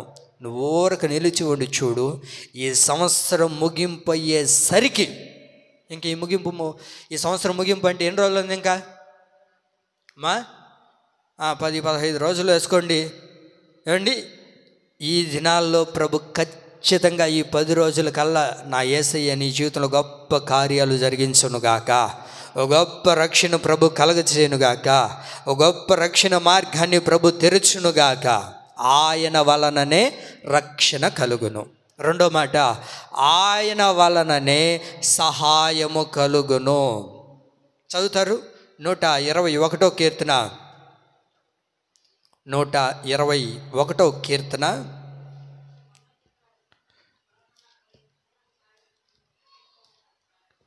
అందరూ తీయండి. 121వ కీర్తన 1-2 వాక్యాలు చదువుకుందాం. కొండల తట్టు నా కళ్ళు ఎత్తుచున్నాను, నాకు సహాయం ఎక్కడి నుంచి వచ్చును? యెహోవా వలననే. అది మీరు గమనించాలి. అక్కడ యెహోవా వలననే నాకు సహాయము కలుగును. ఆమేన్. ఆయన వలననే మనకేం కలగబోతుంది? సహాయం కలగబోతుంది. ఈ 2024 సంవత్సరం ముగింపులో మనం ఉన్నాము. యెహోవా వలననే నీకు సహాయం కలగబోతుంది. దేవుని వలననే నీకు సహాయం రాబోతుంది. మనుషుల ద్వారా కాదు, అధికారుల ద్వారా కాదు, ఎవరి ద్వారా కాదు, కానీ దేవుని వలన మాత్రమే మనకు సహాయం కలగబోతుందండి. దేవుని వలన మాత్రమే మనకు సహాయం. ఆయన వలనే. ఆయన లేకుండా ఏది కలగలేదు. ఆయన వలన మాత్రమే మనకు సహాయం కలుగుతుందండి. ఆయనే మనకు సహాయాన్ని కలగచేయు దేవుడు. ఆయన వలనే సహాయం కలుగుతుందండి. మనం అనుకుంటాం మనుషుల ద్వారా ఏదో కలుగుతుందిలే, ఈ పార్టీ వస్తే ఏదో కలుగుతుందిలే, ఆ పార్టీ వస్తే ఏదో కలుగుతుందిలే అని అనుకుంటాం. ఏ పార్టీ వచ్చినా నీకు సహాయం చేసే వాళ్ళు ఉండరండి. నీకు సహాయం చేయగలిగిన వాడు ఒక్కడే. ఆయన పేరు నజరేయుడైన యేసు. ఆయన ద్వారానే మనకు సహాయం కలుగుతుంది. ఆయన వల్లనే సహాయం కలుగుతుంది. అదే మాట 124వ కీర్తన 8వ వాక్యంలో కూడా మనం గమనించగలుగుతాం. యెహోవా నామం వలననే మనకు సహాయం కలుగుచూ ఉన్నది. ఆయన వలనే సహాయం, ఆయన వలననే సహాయం కలుగుతుంది. ఆయన వలన కాకుండా ఏ సహాయం నీకు రాదు, కూడదు, చేకూర్చబడదు. కనుక ప్రభు వలనే మనకు సహాయం కలుగుతుందండి. మనుషులు ఎవరు కూడా మనకు సహాయం చేసేవారు కాదు. మనుషులు ఎవరు కూడా మనకు సహాయము చేయలేరు. ఎవరు మనకు సహాయం చేసేది? ఎవరో ఎమ్మెల్యే అంటున్నారు. ఎవరు మనకు సహాయం చేసేది? దేవుడే మనకు సహాయం చేయాలి. మన బిడ్డలేం మనకు సహాయం చేయరు. మన ఇరుగు పొరుగే వారేమి మనకు సహాయం చేయరు. ప్రభువే మనకు సహాయం చేస్తాడు. ఆయన వలననే మనకు సహాయం కలుగుతుందని విశ్వసించాడు, నమ్మాడు, ఆయన మీద ఆధారపడ్డాడు. ఈయన ఎవరయ్యా అంటే ఏమీ లేకుండా అనామకుడుగా తిరుగుతుండే వ్యక్తి కాదు. ఏమండి, బతుకు తెరువు లేకుండా ఉండేవాడు కాదు. ఈయన ఎవరయ్యా అంటే ఒక రాజు. ఆయన పేరే యెహోషాపాతు. ఎవరైనా యెహోషాపాతు. ఈయన ఒక రాజుగా నడిపించబడుతూ ఉన్నారు. వాస్తవానికి రాజే అందరికి సహాయం చేస్తాడు. వినాలి మీరు నా మాటలు. రాజే అందరికీ సహాయం చేస్తాడు. ఇంకా రాజు ఎవరికి సహాయం చేస్తాడు? రాజుగారికి ఎవడండి సహాయం చేసేది? వింటున్నారా? రాజే అందరికి సహాయం చేయాలి. ఇప్పుడు రాజుకి ఎవరు సహాయం చేస్తాడు అని అంటే యెహోషాపాతు అంటారు. ఏ సైన్యం వచ్చినా, ఎవరు దండెత్తి వచ్చినా, ఏది కలిగినా సరే యూదా ప్రజలను రక్షించగలిగిన వాడు యెహోవాయే. ఆయన వల్లనే ఆయన ప్రజలకు రక్షణ కలుగుతూ ఉంది. ఆమేన్. ఆయన ప్రజలకు ఎక్కడి నుంచి రావాలి సహాయము? దేవుడి నుంచే సహాయం కలుగుతుంది. ప్రభువే సహాయం చేస్తాడు. ఆయనే సహాయకుడైన దేవుడు కనుక ప్రభువే సహాయం చేయాలి. కానీ మనుషులు ఎవరు కూడా మనకు సహాయం చేయడానికి లేదండి. మనుషులు ఎవరు కూడా మనకు సహాయం చేయలేరు కూడా. ఒకవేళ సహాయం చేశారు అని అంటే ₹1 సహాయం చేసి ₹10 దండోరేస్తారు. ₹1 సహాయం చేస్తారు. సహాయం చేయరు అని నేను చెప్పట్లేదు, కానీ సహాయం చేస్తారు. చేసిన తర్వాత ఏం చేస్తారు? దాన్ని చెప్పండి, ఏం చేస్తారు? ఇంకా మా వాళ్ళే సహాయం, మా వాళ్ళే బ్రతుకుతున్నారు. ఇందాక చెప్పాం కదా, ₹1 సహాయం చేస్తే ₹10 అంత దండోర ఉంటుంది. పెట్టేదేమో రూపాయి గలాసు పెడతాడు, ₹5 కుండ పెడతాడు, వేసి పెద్ద ఫ్లెక్సీ వేస్తాడు. ఇంకా 20కి 18 ఫ్లెక్సీ. ఆ ఫ్లెక్సీని చూస్తేనే అల్లాడిపోవాలి. దాని కింద పెట్టుంటాడు ఒక చిన్న కుండ అంత గలాసు. మీరు ఎప్పుడేం గమనించారా? ఏమండి, చేసేదేమో గోరంతా, చెప్పుకున్నదేమో కొండంతా. మనుషులైతే ఇలాగనే చేస్తారు. కానీ నా యేసయ్య ఎవరో తెలుసా? అద్భుతమైన సహాయాన్ని నీకు చేయగలిగిన దేవుడు. ఆమేన్. ఆయన సహాయం చేస్తాడండి. ఆయన సహాయం చేయగలిగిన దేవుడు అయి ఉన్నారు. చదువుతారు మీరు ఆ మాటను దినవృత్తాంతంలో 2వ గ్రంథం 20వ అధ్యాయం 4వ వాక్యంలో గమనించగలిగితే, యూదావారు యెహోవా వలన సహాయమును వేడుకొనుటకై కూడుకొనిరి. యెహోవా యొద్ద విచారించుటకు యూదా పట్టణములో నుండి జనులు వచ్చిరి. ఆయన వలన సహాయం కలగడానికి ఏం చేస్తూ ఉన్నారు? వాళ్ళందరూ కూడుకున్నారు. వారందరూ కూడుకొని దేవునిలోనికి వచ్చిన తర్వాత యెహోవా వలననే సహాయం కావాలని వేడుకుంటున్నారు. దేవుని వలన సహాయం కావాలని మొరపెడుతూ ఉన్నారు. దేవుని వలన సహాయం కలగడానికి, దేవుని వలన సహాయం పొందుకోవడానికి దేవుని దగ్గర ప్రార్థన చేస్తున్నారు. ఇప్పుడు వారు చేసిన కార్యక్రమం ఏంటయ్యా అని అంటే 21వ వాక్యం, 22, 23 వాక్యాలు మీరు గమనించగలిగితే దేవుని ప్రియులారా, 21వ వాక్యాలు వారందరూ కూడుకొని ఆయనను స్తుతించుడి అని స్తోత్రము చేయుటకు వారు నియమించబడ్డారు. ఇప్పుడు ఏం చేస్తున్నారు వాళ్ళు అని అంటే 22వ వాక్యంలో, వారు పాడుటకును స్తుతించుటకును మొదలు పెట్టగా అని రాయబడింది. 22వ వాక్యంలో ఉందా? దినవృత్తాంతంలో 2వ గ్రంథం 20వ అధ్యాయము 22వ వాక్యం. అమ్మా, వారు పాడుటకును స్తుతించుటకును మొదలు పెట్టగా. చాలండి. వారు పాడుటకును స్తుతించుటకును వారు మొదలు పెట్టగా దేవుడు అద్భుతమైన సహాయాన్ని వారికి కలగజేశాడు. ఆమేన్. వారు ఏం చేస్తున్నారు సహాయం కొరకు? వాళ్ళకి దేవుని బిడ్డలకి సహాయం కావాలి. సహాయం కావాలి అన్నప్పుడు ఏం చేయాలా? హలో ఏనా చెప్పు సీనా, ఏడుండవన్నా? నెల్లూరులో ఉన్నాను సీనా. అవునన్నా, అదే అన్నా వస్తున్నాను. ఏడకి సీనా? ఏం లేదన్నా, కొంచెం పని ఉంది ఇంట్లో, ఏమి ఇబ్బందిగా ఉండదు, వచ్చానా? ఇదే మనం చేయాల్సింది. దేవుని బిడ్డలకు సహాయం కావాలన్నప్పుడు ఏం చేశారంటే వాళ్ళు పాడుచు స్తుతిస్తున్నారు. ఈ 2 కార్యక్రమాలే. ఏం చేస్తున్నారు? పాడుతున్నారు, స్తుతిస్తున్నారు. పాడుతున్నారు, స్తుతిస్తున్నారు. దేవుని ఆరాధిస్తూ ఉన్నారు, దేవుని గణపరుస్తూ ఉన్నారు. ఇదే వారు చేస్తూ ఉన్నారు. వారు అలా చేస్తూ ఉంటే ప్రభు వారికి ఏం కలగజేశాడు? సహాయాన్ని కలగజేశాడు. ఆమేన్. పాడుతూ దేవుని స్తుతిస్తూ ఉండు, దేవుని మహింపరుస్తూ ఉండు, దేవుని గణపరుస్తూ ఉండు. అది ఎలాంటి పరిస్థితి అయినా సరే దానిలో నుంచి దేవుడు నీకు సహాయం చేయడం ప్రారంభించునుగాక. మీరు బైబిల్ చదవండి. ఇంటికి వెళ్ళిన తర్వాత అధ్యాయాన్ని చదవగలిగితే వాళ్ళు ఎక్కడా కూడా అక్కడ యుద్ధం చేసినట్లుగా మనకు కనబడదు. వాస్తవానికి శత్రువు వారి మీదకు వచ్చారు. ఏమండి, శత్రువులు వారి మీదకు వచ్చారు. అమోనీయులు, మోయాబీలు వారి మీదకి వచ్చారు యుద్ధం చేయడానికి. అయితే మీరు అక్కడ గమనించాల్సింది ఏంటంటే, వారు పాడుచూ స్తుతించుచూ ఉన్నప్పుడు దేవుడు సహాయం చేశాడు. ఆ సహాయం ఏమైందయ్యా అంటే, ఎలా సహాయం చేశాడంటే వాళ్ళే చంపుకుంటున్నారు. ఏమైందండి అమ్మా? వాళ్ళే చంపుకుంటున్నారు, వాళ్ళే చంపుకునేటట్లుగా మారిపోయారు. ఒకరికొకరు కూడుకొని వాళ్ళే చంపుకుంటున్నారంట. కారణం ఏంటో తెలుసా అండి? దేవుడు నీకు సహాయం చేస్తే అది ఎక్కడి నుంచి వచ్చిందో అక్కడికే రివర్స్ అయిపోతుంది. నీ వెనకే గుంతలు తవ్వే వాళ్ళు ఉంటారు. ఏమండి, గుంతలు ఎంతవరకు తవ్వుతారో తవ్వనివ్వండి.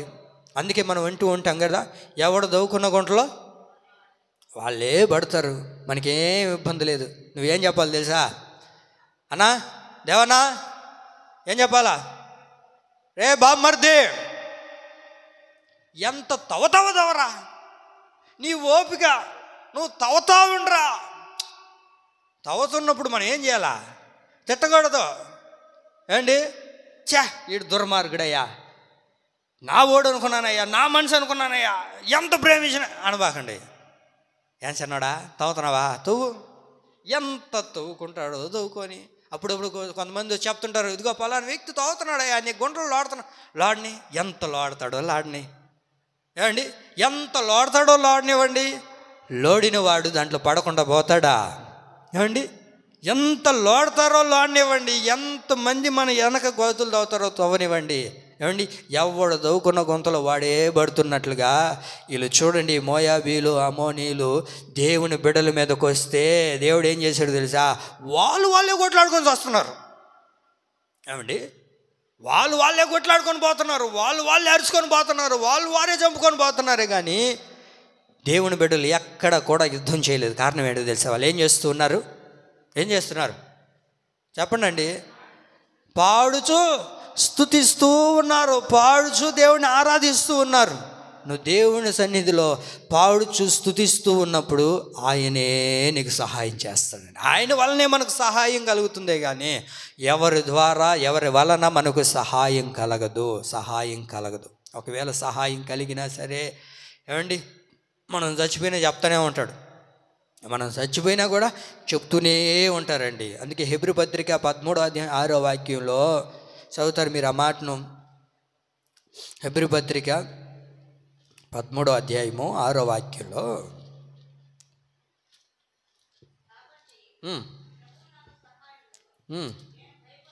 అది ప్రభు నాకు సహాయుడు. అందరూ మాట మీరు చదవాలి, తీసి చూడండి, అందరు గమనించండి. చదువుమా.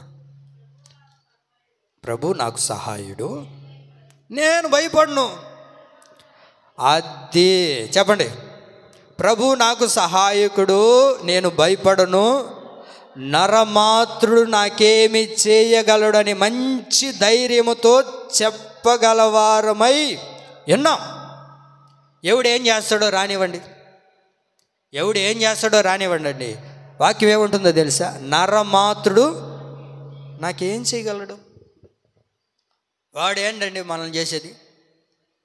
వాడిని సృష్టించిన దేవుడు ఒకడు ఉన్నాడుగా, ఆయన వేస్తాడు తాళం. మనం ఏం చేయాల్సిన అక్కర్లేదు, మనం ఎవ్వడికి భయపడాల్సిన అక్కరే లేదు. కారణం ఏంటో తెలుసా? ప్రభు నాకు సహాయకుడు, ఆయనే మనకు సహాయం చేస్తాడండి. నరుడు నాకేం చేయగలడు? ఎవరు నాకేం చేయగలుగుతారు చెప్పండి? మనకి ఎవరు ఏం చేయలేరండి, మనల్ని ఎవరు ఏం చేయలేరు. ఎంతమంది ఎన్నైనా మాట్లాడుకోనివ్వండి, నీ ముందు మాట్లాడుకోనివ్వండి, నీ వెనక మాట్లాడుకోనివ్వండి, 4 గోడల మధ్య మాట్లాడుకోనివ్వండి, ఎన్ని మాట్లాడినా నువ్వేం చెప్పాలో తెలుసా? నరమాత్రుడు నన్నేం చేయగలుగుతాడు? మాట్లాడుకొని, వాడికి నోరు ఉంది, మాట్లాడుతున్నాడు, వాడికి ఓపిక ఉంది, వాడికి ఏం పని బాట లేదు, ఇంకొక వ్యవహారం లేదు, వాడు పనే అది. ఏం పని వాడిది? వాళ్ళ గురించి వీళ్ళ గురించి మాట్లాడుకోవడమే వాడి పని. మాట్లాడుకొని నరమాత్రుడు నాకేం చేయగలడు అని మంచి ధైర్యంతో చెప్పే వ్యక్తిగా మనం మారాలి.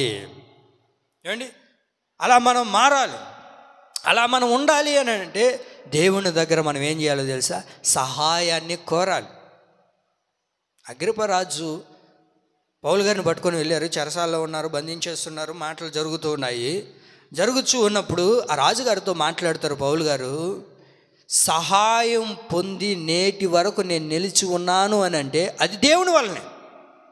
ప్రభు నాకు సహాయం చేశాడు. నేను ఎప్పుడో చనిపోవాల్సిన వాడిని, నేను ఎప్పుడో మరణించాల్సిన వాడిని, నేను ఎప్పుడో కాలగతంలో గడిచిపోవాల్సిన వాడిని, కానీ ప్రభు నాకు సహాయం చేశాడు కనుకనే నేటి వరకు నేను నిలిచి ఉన్నాను. మీరు ఈ మాట గుర్తుపెట్టుకోండి.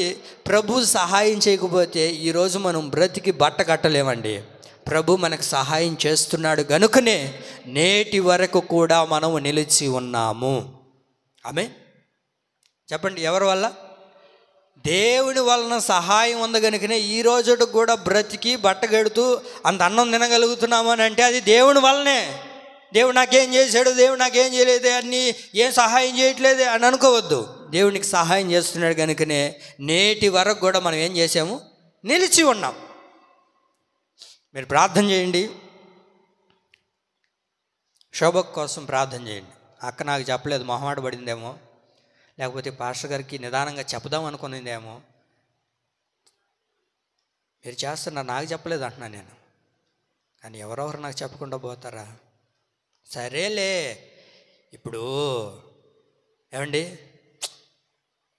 నేనేమో మిమ్మల్ని తల్లి నా తండ్రి అని నేను అనుకుంటున్నాను. మీరు అనుకోవాలి కదా, నా ఆత్మీయ తండ్రి, లేకపోతే నా కొడుకు లాంటి వాడు కదా, మా కొరకు కదా ఇక్కడికి వచ్చింది, మేము వారికి చెప్పాలి, వాళ్ళే కదా మాకు అని అనుకుంటే మీరు చెప్పగలుగుతారు. చెప్పలేదని అంటే నన్ను మర్చిపోయారనే.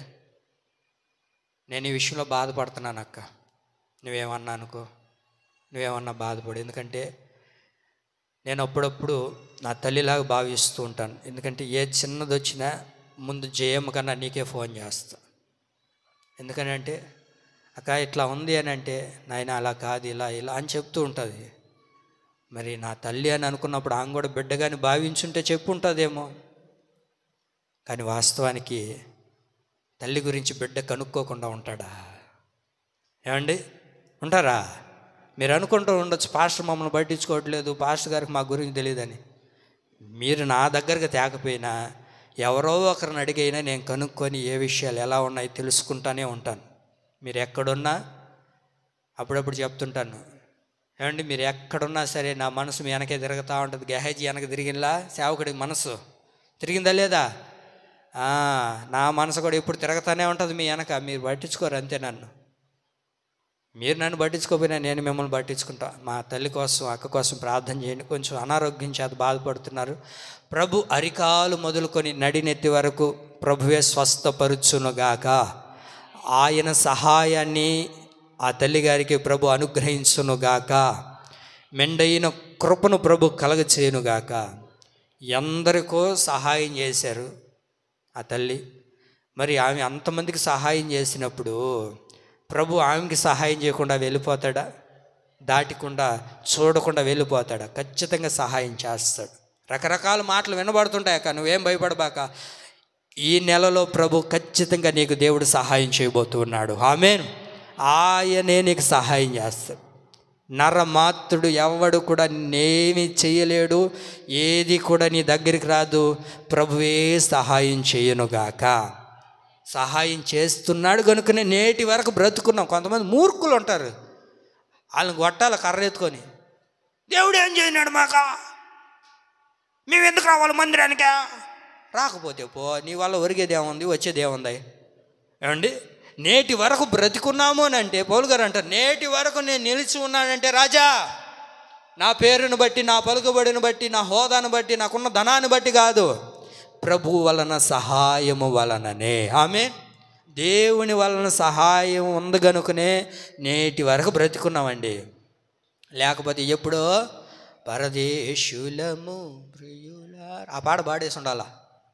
దేవుడి సహాయం ఉంది కనుకనే నేటి వరకు సురక్షితంగా ఉన్నామండి. ఇది గుర్తుపెట్టుకోండి. ఇంకేం చేయబలే ప్రభు మనకు. ఆయన సహాయం అంటే అదే.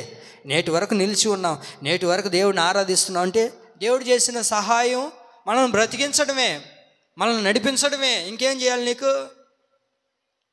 కనుక దేవుని వలనే మనకు సహాయం కలుగు. మరొక మాట చెప్పి నేను ముగిస్తాను త్వరగా. ఆయన వలననే మనకు ఆశీర్వాదం కలుగును. ఇది మూడో మాట. 24వ కీర్తన, 24వ కీర్తన. అందరూ బైబిల్ తీయండి. 24వ కీర్తన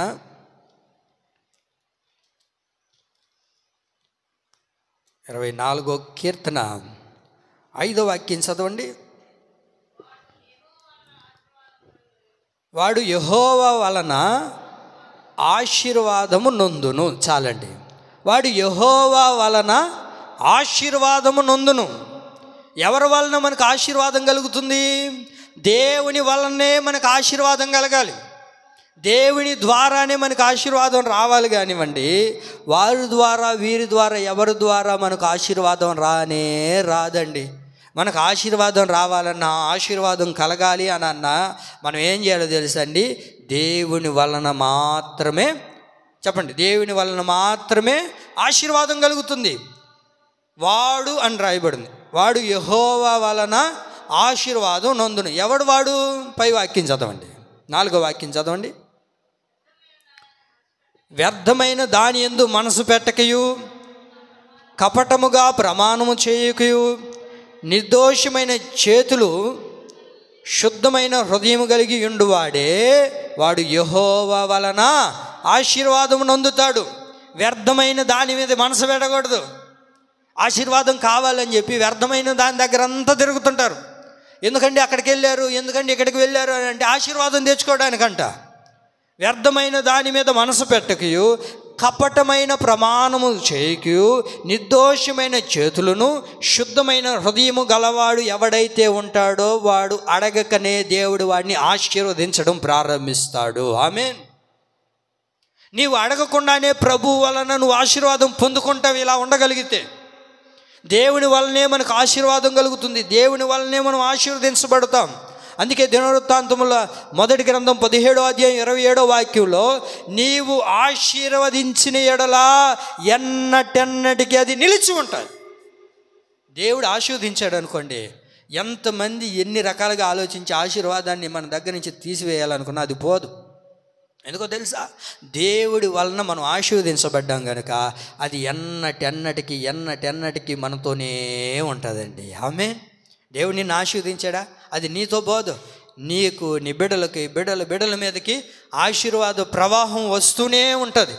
ఆశీర్వాద ప్రవాహంలో మనం వెళ్ళాలి అని అంటే, ఆశీర్వాదం మన మీదకి రావాలి అని అంటే దేవుని వలననే ఉన్నది. ఆమేన్. దేవుని వలనే ఆశీర్వదించబడతాం కదా. చెప్పండి, ఎవరి వల్ల ఆశీర్వదించబడతాం? దేవుని వల్లనే ఆశీర్వదించబడతాం. దేవుడు మనల్ని ఆశీర్వదించాడు అని అంటే అది పోతుందా? అది ఎన్నటికి పోదండి, ఎన్నటికి తొలగిపోదు. ఎందుకయ్యా అంటే దేవుడి ద్వారా ఆశీర్వదించబడ్డావు అని అంటే అది ఎన్నటికీ పోదండి.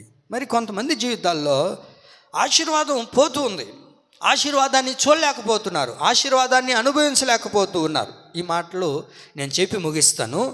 ఆశీర్వాదాన్ని చూడలేకపోతున్నారు. ఎంత ఆశీర్వదించబడుతున్నా, ఎంత సంపాదిస్తున్నా, 10,000 రూపాయలు సంపాదించినా అది నిలబడట్లేదు. 20,000 పింఛను వచ్చినా నిలబడట్లేదు అండి. ఎంత వస్తువున్నా నిలబడట్లేదు. ఎటుపోతుందో ఆశీర్వాదం, ఎటుపోతుందో ఆ దీవెన? ఎందుకనేది నిలబడట్లేదు, ఎందుకనేది ఉండట్లేదు? కారణం ఏంటయ్యా అంటే మలాకి గ్రంథం 3వ అధ్యాయము 11వ వాక్యాన్ని చదవండి. 11వ వాక్యంలో, మలాకి గ్రంథం 3వ అధ్యాయం 11వ వాక్యం, మీ పంటను తినివేయు పురుగులను నేను గద్దించెదను, అవి మీ భూ పంటను నాశనము చేయవు, మీ ద్రాక్ష చెట్లు అకాల ఫలములను, ఏమండి ఆగిపోయారు? 11వ వాక్యం నేను గద్దించదును, అవి మీ భూ పంటను నాశనము చేయవు. చాలండి.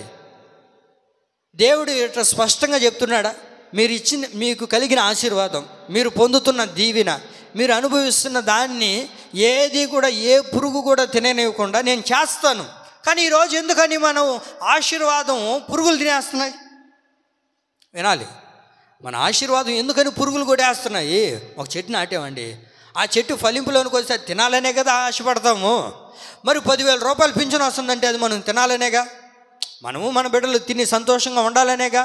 20,000 పింఛను వస్తుంది ఫిలిప్పయ్య గారు, 20,000 పింఛను వచ్చినప్పుడు మనము మన బిడ్డలు తినాలనే కదంటయ్యా. ఏమండి, ఒకప్పుడు కష్టపడ్డాం, ఈరోజు పింఛను వస్తుంది. ఈ పింఛను వచ్చేది ఎందుకు? మీరు మీ బిడ్డలు మీ కుటుంబాలు తిని సంతోషంగా నెల రోజులు అంతా గడుచుకోవాలనే కదా వస్తుండేది. మరి ఈ పంటను ఏం చేస్తుంది? పురుగులు తినేస్తున్నాయి. కారణం ఏంటి? ఎందుకు పురుగులు తింటున్నాయి? ఎందుకని ఆశీర్వాదం చూడలేకుండా అది కనుమరుగైపోతుంది. వస్తున్న రాబడి అంత ఎడిపోతుందో తెలియదు, ఒక చిల్లి సంచిలో వేసినట్లుగా అయిపోతుంది. కారణం ఏంటయ్యా అని అంటే, కారణం ఏంటంటే ఎందుకు ఇలా కలుగుతుంది, ఎందుకు ఇలా జరుగుతుంది? ఒక 4,000 పింఛన్ వచ్చింది. ఈ 4,000 పింఛన్ వచ్చినప్పుడు ఏం చేయాలా అమ్మా? 4,000 పింఛన్ వచ్చినప్పుడు ఎంత ఇవ్వాలా? 400. అవునా కదా? 20,000 పింఛన్ వచ్చినప్పుడు 2,000. 10,000 పింఛన్ వచ్చినప్పుడు అమ్మా అవి ఇవ్వాలి. ఇస్తున్నామా? ఆ పై వాక్యం చదవండి.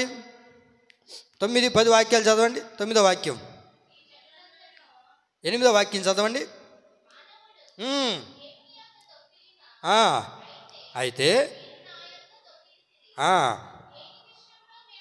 దేని యందు మేము నీ యందు దొంగిలించాం ప్రభువా అని అంటే, అప్పుడు 10వ భాగమును ప్రతిష్ఠ అర్పణమును ఇయ్యక దొంగిలించారు. మీరేం చేశారు? అది ఎన్నిసార్లు దొంగతనం చేస్తుంటామా? నిజం ఒప్పుకోండి. ఏమండి, ఎన్నిసార్లు దొంగతనం చేస్తుంటాం ప్రభు దగ్గర? 4,000 పింఛన్ వచ్చినప్పుడు 400 రూపాయలు దేవుడికి ఇవ్వాలా లేదా? నా వల్ల లేదు, నాకు మాత్రలకు కాబల్లా. అదే మీరు గమనించాల్సింది. ఒక పురుగు తింటుంది, మీరు అక్కడ గమనించారా? మాత్రలనే పురుగు ఉండదు ఒకటి, అది తినేస్తూ ఉంది నీ ఆశీర్వాదాన్ని. నీకు వచ్చిన దాన్ని నువ్వు దేవుడికి ఇవ్వగలిగితే ఏమండి, 10వ భాగం దేవుడికి ఇవ్వాలి. మీరు ఆలోచించండి. ఏమండి, 10వ భాగాలు, కానుకలు, అర్పణలు దేవుడికి ఇస్తేనే కదా మనం ఆశీర్వదించబడతాము. దైవ సేవకుని మనం పిలుచుకున్నాము, సంఘాన్ని పోషించుకోవాలి, దైవ సేవకుల్ని నడిపించుకోవాలి. సంఘానికి సేవకులు పోషించబడాలంటే ఎట్లాగా?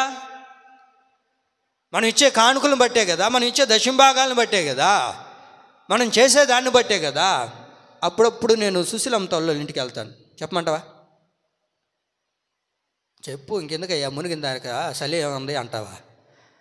వెళ్ళినప్పుడు అని చెప్పిన మాట ఏంటంటే, అయ్యా నా కొడుకు సేవ చేస్తుంటాడు ఆ ఊర్లో.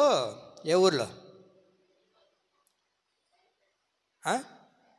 ఏదో ఒకటి. ఆ ఊర్లో సేవ చేస్తున్నాడు అయ్యా నా కొడుకు. నేను వెళ్తే పాస్టర్ గారు, మీరు నమ్ముతారో నమ్మరో, నా కొడుక్కి ఉదయం సాయంత్రం పాలు తెచ్చిస్తారంట. పిండిని వెంటనే అమ్మరంట. ముందు ఫస్ట్ ఒక చెంబులో తీసుకొని, ఇది పాస్టర్ గారు వాళ్ళకి, ఇది దేవునికి అని పక్కన తీసి పెడతారంట. వాళ్ళకి ఏది కొన్నా ముందు ఎవరికి? దేవునికి, దైవ సేవకులకి. మరి నీ బిడ్డకి అట చేసినప్పుడు నీ సంఘంలో ఉన్న కాపరికి కూడా మనం చేయాలా లేదా? మరి చెప్పాలి కదా నువ్వు అందరికీ. ఏమండి, అయ్యా నా బిడ్డకి ఇట్లా చేస్తున్నారయ్యా, సంతోషం, నాకు ఆనందం. ఎందుకనంటే దైవ సేవకునికి అలా చేస్తూ పెడుతూ ఉన్నామంటే అది ఖచ్చితంగా మనం ఆశీర్వాదాన్ని పొందుకుంటాం. మనం చేస్తున్నది మనుషులకు కాదు, ఇక్కడ మనం చేస్తున్నది ఎవరికి? దేవునికి. మనం చేసేది దేవునికి. ఇది నాకెందుకులే, నా వల్ల కాదులే, నేను చేయలేనులే, 20,000 2,000 దేవుడికి ఇచ్చేస్తే మేమేట బతకాలా? మరి రేపు డాక్టర్ కాడికి పోయినాక అన్నీ రాసి పో అమ్మ బిల్లు కడుపో అంటాడు. బిల్లు కట్టిన తర్వాత ఎంత సార్, ఎంత సార్, ఎంత ఉందమ్మా? 10,000గా కట్టు సార్, తగ్గించుకోకూడదు అని అన్నారు. ఎప్పుడైనా నిజం ఒప్పుకోండి, ఎప్పుడైనా మీరు హాస్పిటల్కి కానీ మెడికల్ కాడికి కానీ మెడికల్ షాపుకి పోయినప్పుడు వాళ్ళు ఎంత చెప్తారో ఇచ్చినారా లేదా? నేను చాలాసార్లు గమనించి, ఎక్కడైనా బేరం ఆడతాం కానీ హాస్పిటల్లో బేరం ఆడరే. ఎందుకనండి? నేను ఎందుకంటున్నా అంటే, మనం ఇంత సంపాదిస్తున్నది, ఇంత చేస్తున్నది ఎవరికి ఇస్తున్నాము అనే మాటను మనం ఆలోచిస్తే మనం దేవుడికి ఇస్తున్నామండి. మనం చేసేది దేవుడికి. మనం ఏది చేసినా నువ్వు ఎంతైతే దేవునికి విస్తారంగా ఇవ్వగలుగుతావో, ఆ కింద వాక్యంలో ఏమండి 10వ వాక్యంలో, నా మందిరంలో ఆహారముడునట్లు 10వ భాగం అంతయు మీరు నా మందిరపు నిధిలోనికి తీసుకురండి. దీనిని చేసి మీరు నన్ను శోధించిన యెడల నేను ఆకాశ వాక్యలను విప్పుతాను. మనము దేవుని దగ్గర విప్పింది ఎంతో తెలుసా? మనం విప్పింది ఎంతో తెలుసా దేవుడి దగ్గర? అమ్మా గుప్పిడు విప్పాం. ఎంత విప్పాము?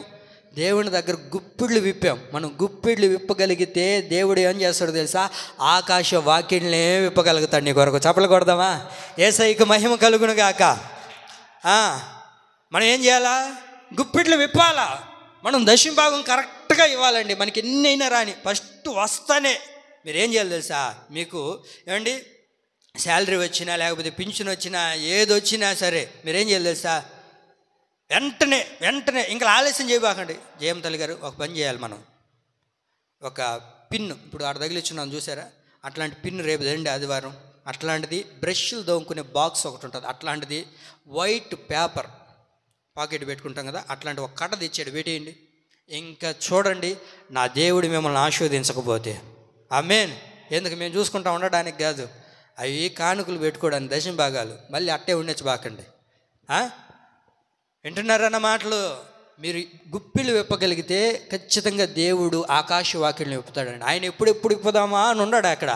ఆయన ముడి విప్పాలంటే నువ్వు ముడి విప్పితేగా, కొంగలోనే కట్టుకొని ఉంటివి, దాన్ని ఇప్పు చేస్తేగా. ఒరే ఇంత పరిచర్య జరుగుతుంది, ఇంత వ్యవహారం జరుగుతుంది, ఇంత పని పెట్టుకొని ఉన్నాము, నా వంతుగా నేను ఏం చేయగలుగుతున్నాను సంఘానికి?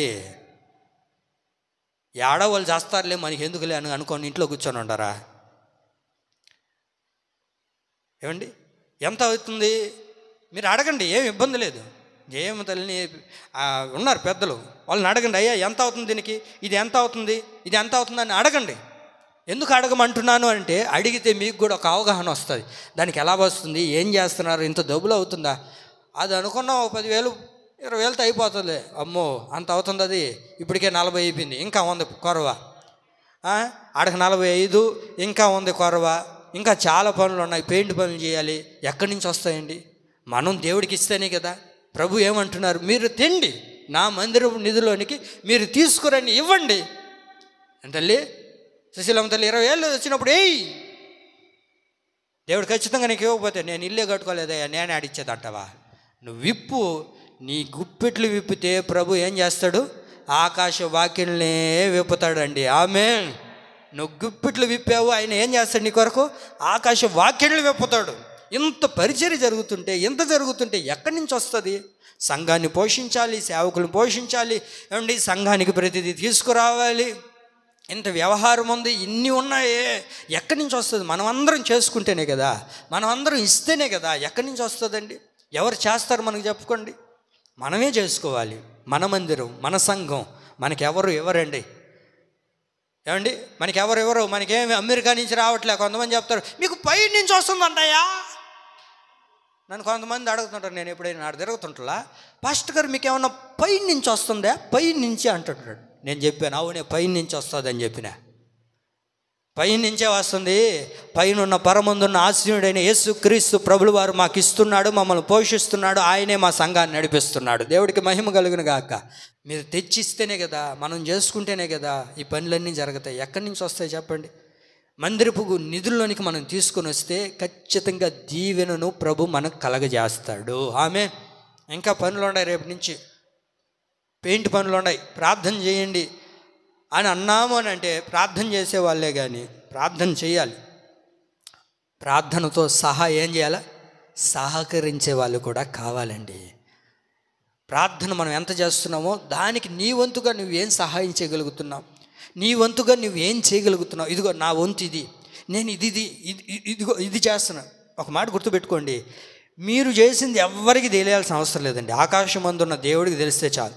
ఒక్క మాట గుర్తుపెట్టుకోండి, ఒక కాగితం తీసుకోండి, దాంట్లో పెట్టుకోండి, దానిపైన ఇది పరిచర్యకి, ఇది పెయింట్ పని కానీ రాయండి. జయమ్మకి ఇవ్వబల్లే, దేవానికి ఇవ్వబల్లే, పాస్టర్కి ఇవ్వబల్లే, ఎవరికి ఇవ్వబల్లే, తీసుకొని వచ్చి ఆ పెట్లు వేసిపోతా ఉండు, నీ పేరు కూడా రాయబల్లే. అది ఎవరు చూస్తున్నారు? అది ఆయన చూసి ఖచ్చితంగా ఆకాశ వాకిళ్ళు విప్పి నిన్ను దీవించకుండా పోకపోతే నన్ను అడుగు, ఆయన ఖచ్చితంగా నిన్ను దీవించడం ప్రారంభిస్తాడండి. ఆయన మందిరపు నిధుల్లోనికి తీసుకొని వస్తే ఆశీర్వదించబడతాం, మనం దీవెనకరంగా మార్చబడతాం, సంపాదిస్తున్న సంపాదన నిలవగా ఉంటుంది. ఎంత భారభరితమైనదండి సంఘం. ఈ సంఘాన్ని పోషించాలన్నా, సంఘాన్ని నడిపించుకోవాలన్నా, సంఘానికి అక్కర కావాలన్నా మనం తెచ్చి ఇస్తేనే కదా. ఇన్ని దినాలు నేను ఆగాను, చేస్తారులే అని చూశాను.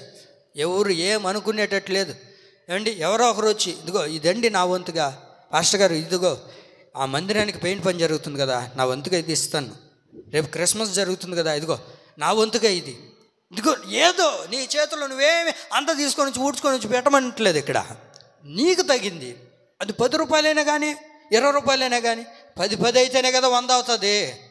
ఆ 10 కాడే నిలబడితే ఎవరైనా చేయగలుగుతారు? ఎంతని చేయగలుగుతాం? ఎంతని సమకూర్చుకోగలుగుతాం? ఏమండి, మీరందరూ కరెక్ట్గా దేవుని దగ్గరకు వచ్చి మనం దశంభాగాలు కానుకలు అన్నీ అర్పించగలిగితే దైవ సేవకుడు పోషించబడతాడు అద్భుతంగా. ఏమండి, సంఘము పోషించబడుతుంది. సమస్తము ఆయన వల్లనే కలుగుతుంది. కనుక మీరు కూడా ప్రభు వల్లనే కలుగుతుందని విశ్వసించండి. ఆయన ద్వారా సమస్తము నీకు జరుగునుగాక. ఆమేన్. ఈ కొద్ది మాటలు ప్రభు మన వినికిడిలో స్థిరపరిచి నీరు కట్టి ఫలింప చేయునుగాక. ఆమేన్.